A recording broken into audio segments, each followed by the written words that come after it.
Our next guest is a cooking instructor who specializes in authentic Indian cuisine. Amala Hold is a familiar face in our kitchen, and today she's going to teach us about evening tea, which she says is perfect after a hot afternoon. I believe a lot in evening tea. Amala, how are you? Nice to see you. I'm good, thank you. Very popular in India. It's like every household in India would have tea. What's very popular in India is when people go visit, which happens, you know, all the time. Yeah. There's always a steaming cup of tea ready to go. And it's an evening tea that you're talking about, really? Yes. Maybe we have it about 4 or 5 o'clock. That keeps us up for partying until 10, 11. Okay. But it's the tea that we consume a lot in India is the caffeinated kind, the black loose tea. But it is raised on the hills right in India. Really? It's amazing. And there are various different grains. If you look at this one, it is a slightly larger grain, that it needs a bit more cooking. Okay, and now this is all loose tea, right? Yep. It's a larger grain. Yep. And what kind of tea is that? Just your black basic tea, basic black tea, okay. Yep, it's hand-picked. It's hand-picked, and I think that's what makes it very special. The tips of the tea plant is picked from the slopes, and it can only be done by humans, apparently. Okay, no machines involved. No machines involved, all human. Now, we hear a lot about the health aspect of green tea. So what's the basic difference between green tea and black tea? Black tea is caffeinated. Okay, Green tea, I think it has lesser caffeine than black tea. So black tea, if you want a really good shot of some good tea with caffeine, black tea. But I have to say, I think green tea is more prevalent in China, black tea more in India, and I think we're only used to black tea. But what's very popular about tea in India is that we spice it. Okay. Indians can take spices and make wonderful uses out of this. Now, the way I like my tea is pure cardamom.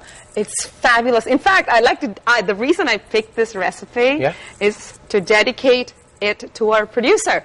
She loved the tea the last time I made it as a side drink to the snack I made because of its simplicity.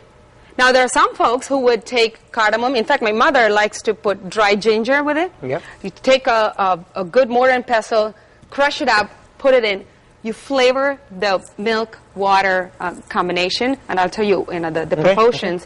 There are some people who like to add a couple of mint leaves at the end. It's all about flavoring, and then you modify it as you go. The good thing about the recipe I'm doing in this show is you can multiply it.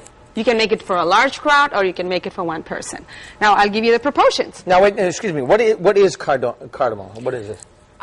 It's a very aromatic spice, in fact, called the queen of spices because of how expensive it is. And I guess it used to be used... one of the largest money makers. India used to export it a lot. In fact, grown a lot in India. Now, the flavor is in the seeds inside the pod. If the camera can get that, this is a seed opened. It's the flavor. The really strong flavor is in the black seeds. That's why we crush it in a mortar and pestle before we put it. All right, let's start crushing and put it. So we're making chai tea now, right? Yes, we do. We are. Now, very simple to remember. Equal quantities, water and milk. So today I'm using 2 cups milk, 2 cups water. Okay.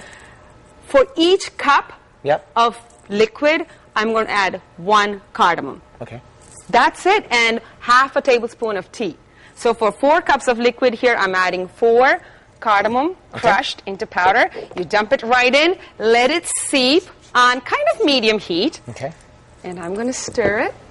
Now, this is chai tea seems to be very popular, and you said back in India. I mean, tell us about the role of chai tea in India. What's so interesting is I've grown up with this, and we had it every evening. I mean, my mom would wake up from a siesta. My mom had 6 children, so she needed the siesta, but she would wake up, and evening tea woke everybody up. It was amazing. When we returned from school, we got a cup of tea, but it wasn't popular here until Slumdog Millionaire made the chaiwala popular. The chaiwala? Yes. What's a chaiwala? Did you see that movie? Yes. The chaiwala is a young guy generally going around distributing tea to people. Oh, I got to get one of those. We got to have one. The guy walks in, you can tell he's walking in because the tea has such a flavor. That's what's special about this recipe. Right. It's, down home, down to earth type of recipe because here I am stirring it, but it makes it, you can individualize it. You can add cardamom, you can add cardamom and ginger, basil, whatever, floats your boat for the day. Whatever floats your boat for the day. All right. Now, what else have we got? I see you got something else over there. All we have, and I'm adding my 2 tablespoons of loose, large grain tea. Now, if your grind is smaller, if the grain is smaller, then you add it to the end. When the milk starts to boil, you add it to the end, take it off the stove. Okay. Because it's a larger grind, you want to let it cook for a couple of minutes. That's all there is to it. You strain it, add sugar, and you have your tea. That's your chai tea. All right. Now, what do we have over here? This one is another very simple recipe, very popular in Indian restaurants. Mango lassi. Okay. It has just 4 ingredients. Let me turn this off. Okay. Yogurt. Okay. I like to use whole milk yogurt because it just tastes better. Oh yeah, it always does. Mango pulp. Now this mango is Alfonso mango pulp. It's one of the best mangoes found in India. And if you ever travel to India, make sure you eat mangoes. It's fabulous there. You just have put it right in there. Yeah. Oh yeah, we got to make it up. There you go. Let's go. I can pour it in. You just want half a can, the whole thing. You can dump the whole thing. Put the whole thing in because there's only half there. Okay, go ahead. Empty the yogurt in there. How about I switch over with you? That sounds good to me. I'll empty the So yogurt. you can do this at your home, right? Yeah, I can easily do this at my home. That's no problem. Right. Mm-hmm. I have about 3 tablespoons of sugar here. Okay, it sounds good. Like the sugar in there. Pour that right in. All right. And a cup of water. A cup of water. I can do that. Yeah. And there you have it, folks. All right. Terrific.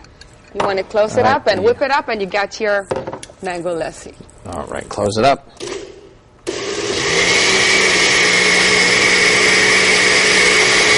Good.